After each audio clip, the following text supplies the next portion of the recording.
A lot of people have all kinds of different heroes. They maybe have a superhero. I have a member of my family that's my hero, and that is my cool older brother.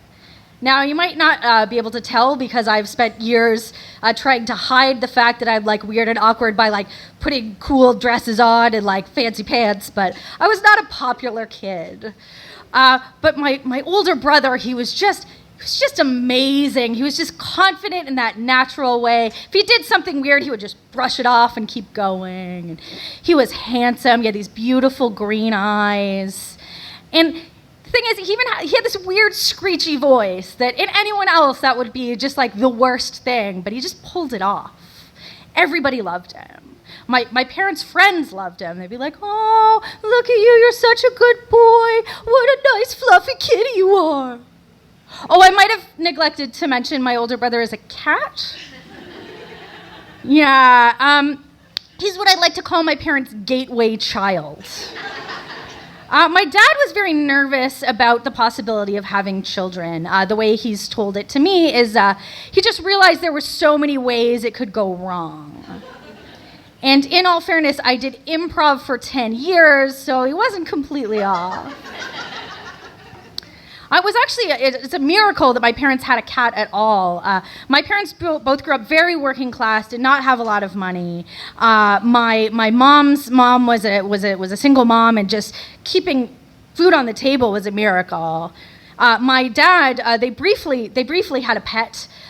He had a cat for about 2 days that I've put together, I think his father won in a drunken bet and then brought home. Because my grandfather is possibly the only man in the world who would take that bet. And then he kind of like sobered up and was like, "What the hell am I going to do with this thing?" And off went the cat. Yeah, sorry, he was kind of a bad guy. Anyways. So my dad was very happy with his life. They had a house. He had a wife. He was very happy. He was very settled. He knew what he wanted. He was a teacher. He was the first man in his whole family to have kind of like a good professional job. So, of course, the universe heard that and went, "Hey, why don't we throw a little something in the mix?" One day he went to school, and he was doing his yard supervision because in those days, like, you would have to just walk back and forth all the time because kids would constantly be going like bam to each other. It was like pushing each other down because it was the late 70s and you could do that. It was like a thing. Yeah, of course little Johnny knocked over that other kid. Was he gay? No, bam. I'm gay. It's okay for me to make that joke. Anyways. So my dad was walking along making sure no kids were knocking over other kids. And then he just heard this kind of sound. And he looked over, and there was just like what I can only describe as like a kind of horror movie crowd of kids all descending like slowly on this tiny little cat. Yeah.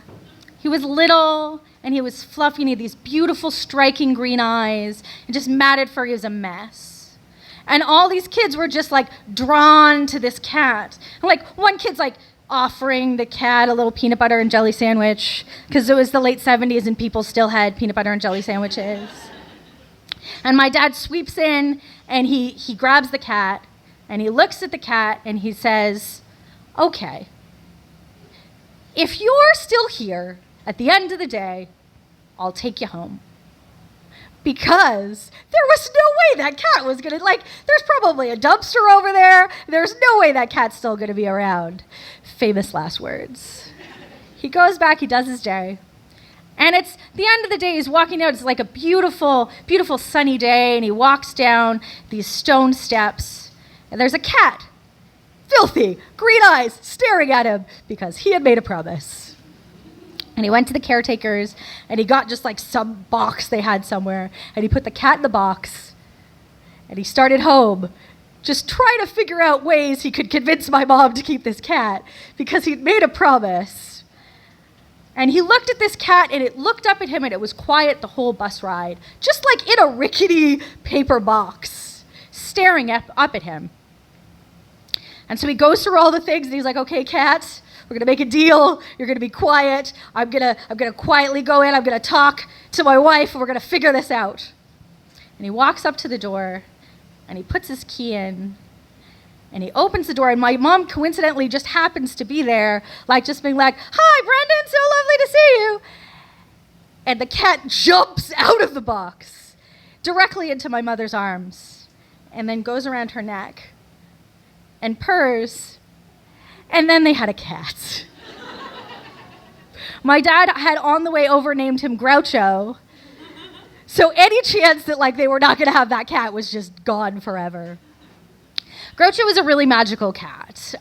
He was like a special being. He just knew what everybody wanted, and he was there for them. He would watch hours of baseball with my dad, and golf, and every boring thing you can imagine.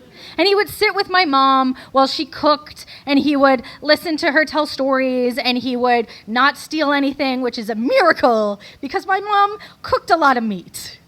And he would just sit there. And a couple years later, when I was born, basically everyone told them, like, "Oh, the cat's going to be mad. The cat's going to try to smother the baby." And, like, every other stupid Irish thing that they could manage. Like, oh, something good's happened to your life. Nope, we'll ruin it. Anyways, I was brought home from the hospital, and Groucho I was part of the family.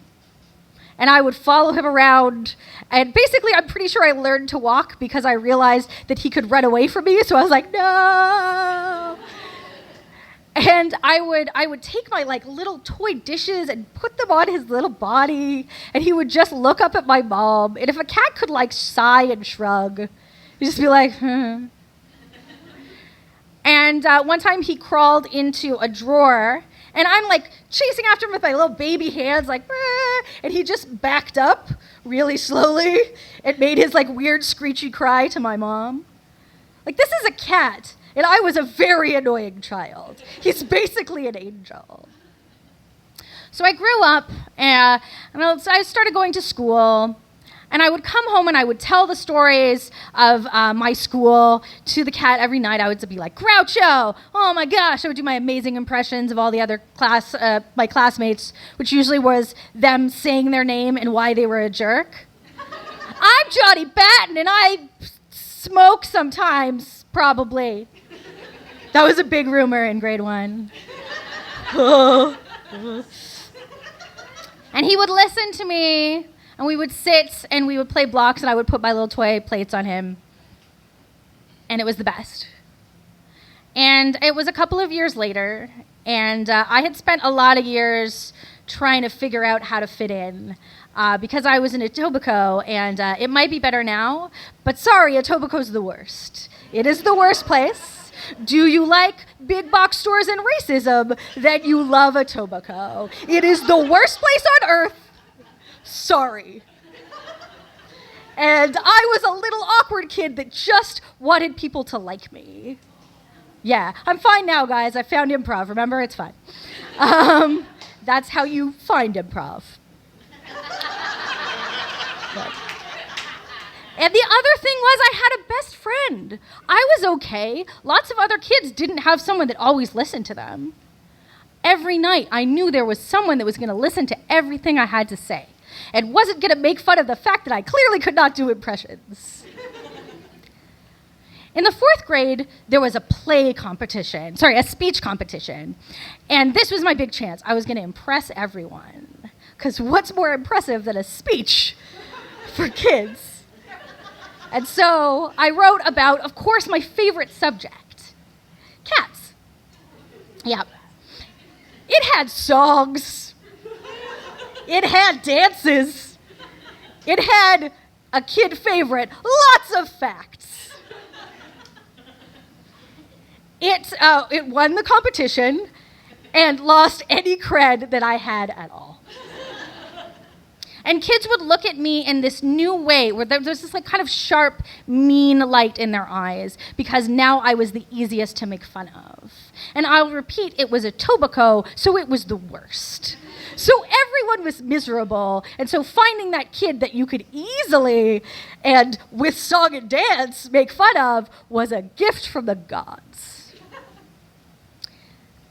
And the day after it got really bad, where they really just all in unison started singing and dancing, I went home and I looked at Groucho in his beautiful green eyes and I said, "This is your fault." And I went into my room and I closed the door. And that's how I kind of spent a lot of time after that. Let's call it my early Morrissey phase. I didn't talk to him. And he would stand outside the door and he would yell in his screechy voice, and I would ignore him. And the weeks went on, and he started to get sick. Because that's what happens. Cats are only around for so long. And he got quieter, and he stopped being in front of my door. And then there was a day where he just kept wandering to the side. And he was very quiet. And I knew that it was his last day. I mean, it wasn't really something someone necessarily told me, but you just had that feeling. I mean, he was my big brother. How could I not know? And I went up to him, and I put my head on his little furry body, and I sang all the songs from that stupid thing, and I did the damn dance, and I did that speech, and I told him all the fucking facts. And he appreciated those facts.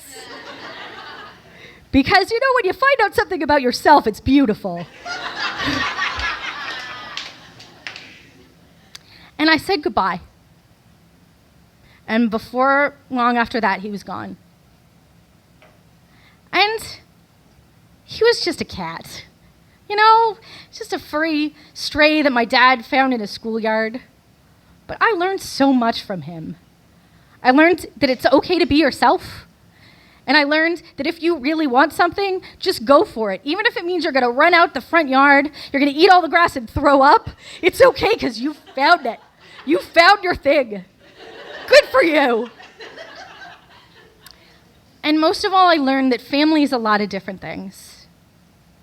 Family is the people who listen to you. Family is the people who keep trying even when you close the door. Family can be a cat. An annoying, screechy cat who has way more patience than any living thing should. I love you, Groucho. Thank you.